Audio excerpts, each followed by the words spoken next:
রিজিকের বরকত পেতে হলে কোরআন বলছে 4টি গুণ অর্জন করার জন্য। আসলে রিজিক কি জিনিস আমরা অনেকেই জানি না।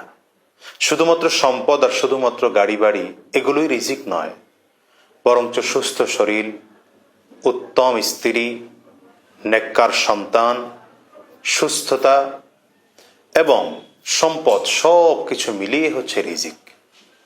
আমরা যদি রিজিকে বরকত পেতে চাই তাহলে 4টি গুণ অর্জন করতে হবে। 1 নম্বর, তাকওয়া অর্জন করতে হবে। সূরাতুত তালাকের 2 এবং 3 নম্বর আয়াতে আল্লাহ তাআলা বলেন, ওয়া মান ইয়াত্তাকিল্লাহা ইয়াজআল লাহু মাখরাজা ওয়া ইয়ারযুকহু মিন হাইসু লা ইয়াহতাসিব।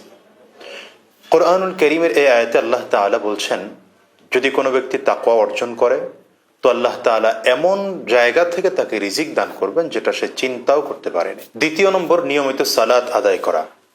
আল্লাহ তাআলা সূরা তাহার 132 নম্বর আয়াতে বলেন, ওয়া'মুর আহলাকা বিস-সালাতি ওয়াসতাবির আলাইহা লা নাসআলুকা রিজকান নাহনু নারযুকুক ওয়াল আকিবাতু লিত-তাকওয়া।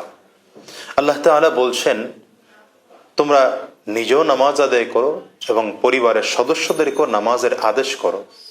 আমি তোমাদের কাছে রিজিক চাই না, বরঞ্চ রিজিক তোমাদেরকে দেই। বোঝা গেল নামাজ পড়লে রিজিক বৃদ্ধি হয়।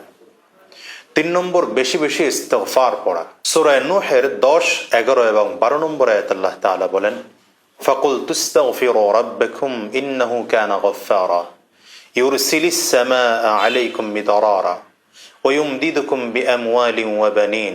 আল্লাহ তাআলা কোরআনুল কারীমের এই আয়াতসমূহে বলেন, যদি তোমরা ইস্তিগফার পড়ো আল্লাহ তাআলা তোমাদের গুনাহ মাফ করে দেবেন, আসমান থেকে বৃষ্টি নাজিল করবেন এবং তোমাদেরকে সম্পদ সন্তান দিয়ে ভরপুর করে দেবেন।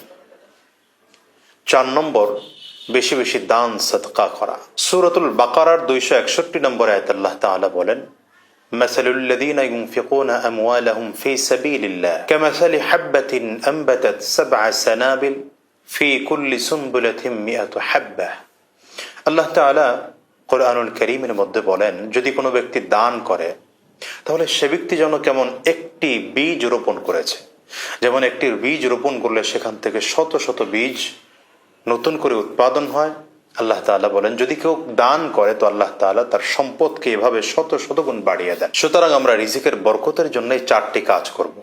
তাকওয়া অর্জন করব, নিয়মিত সালাত আদায় করব, নিয়মিত ইস্তিগফার পড়ব এবং বেশি বেশি দান করব। আল্লাহ আমাদের সকলকে তৌফিক দান করুন।